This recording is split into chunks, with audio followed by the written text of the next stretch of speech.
ಇವಾಗ ಎಲ್ಲರ ಬಾಯಲ್ಲಿ ಬರ್ತಿರೋದು IPL ಮ್ಯಾನೇಜ್ಮೆಂಟ್ 11 ಜನರನ್ನ ಸಾಯಿಸಿದ್ರು, ವಿರಾಟ್ ಕೊಹ್ಲಿ 11 ಜನರನ್ನ ಸಾಯಿಸಿ ಕಪ್ ತೊಂಡ, ಯಾಕೆ ಬೇಕಾ ಈ ತರ ಕಪ್ ಅಂತೇಳಿ. 1% ನಿಮ್ಗೆ ನಾಲೆಜ್ ಇದೆಯಾ?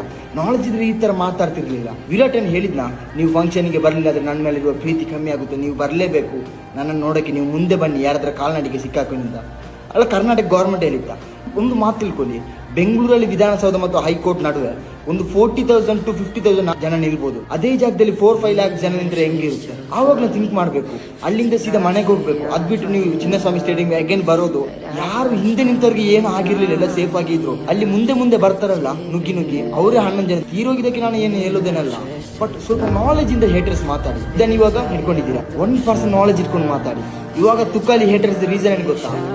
RCB ಕಪ್ ತೆಗೆದಿದೆ, ಅದಕ್ಕೆ ಅವ್ರಿಗೆ ಓಕೆ ಮಾಡಕ್ ಆಗ್ತಿಲ್ಲ. ಅದಕ್ಕೋಸ್ಕರ ಕೊಹ್ಲಿ 11 ಜನರನ್ನ ಕೊಂದು ಕಪ್ ಎತ್ತಿದೆ ಅಂತೇಳಿ. ಕೊಹ್ಲಿ ಏನು ಮಾಡ್ಲಿಲ್ಲ, ಅವನೇನು ಟ್ರಾಫಿಕ್ ಪೊಲೀಸ ಅಲ್ಲಿ ಕಂಟ್ರೋಲ್ ಮಾಡಕ್ಕೆ? ಹುಡುಗಿಯರಿಗೆಲ್ಲ ಮನಸ್ಸಿರ್ಬೋದಿತ್ತು, ಏನ್ ಟಿವಿಯಲ್ಲಿ ಏನು ಕಾಣಲ್ವಾ, ಬರ್ತಿರ್ಲಿಲ್ವಾ? ಸೇಫ್ ಆಗಿ ನಿಂತ್ಕೊಳ್ಬೋದು ತಾನೆ? ಯಾಕೆ ಮುಂದಕ್ಕೆ ಹೋಗ್ತಿದ್ರಿ ನೀವು? ಫೈನಲ್ ಆಗಿ ಇವಾಗ ಬಂದಿರೋದು ವಿರಾಟ್ ಮೇಲೆ, ಯಾಕಂದ್ರೆ ಅವ್ನು 18 ವರ್ಷದ ಮೇಲೆ ಕಪ್ ತೆಗೆದಿದ್ದಾನೆ. ಸ್ವಲ್ಪ ನಾಲೆಜ್ ಯೂಸ್ ಮಾಡಿ, ಅಷ್ಟೇ ಹೇಳಕ್ಕಿರೋದು. ನಾಲೆಜ್ ಇದ್ದವ್ರು ಕರೆಕ್ಟೇ ಮಾತಾಡಿರೋದು. ಇವಾಗ ಮಾತಾಡಿದ ಯಾರು ಗೊತ್ತಾ? ತುಕಾಲಿ ಚಪ್ಪರ್ ನನ್ನ ಮಕ್ಕಳು ಮಾತ್ರ.